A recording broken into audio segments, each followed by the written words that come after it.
In this video, I'm going to be demonstrating a bird dog. To set up for the bird dog, you're going to start on your hands and knees, and you're going to be working opposite arm, opposite leg. On your exhale, you'll extend your arm, extend your leg, reaching to the back wall with your heel. It'll look like this. Reaching to the back wall.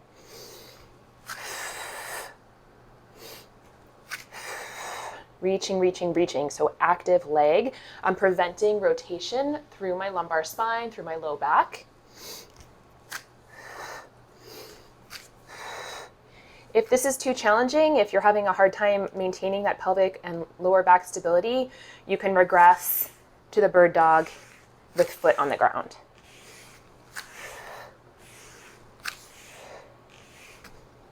And that is a bird dog.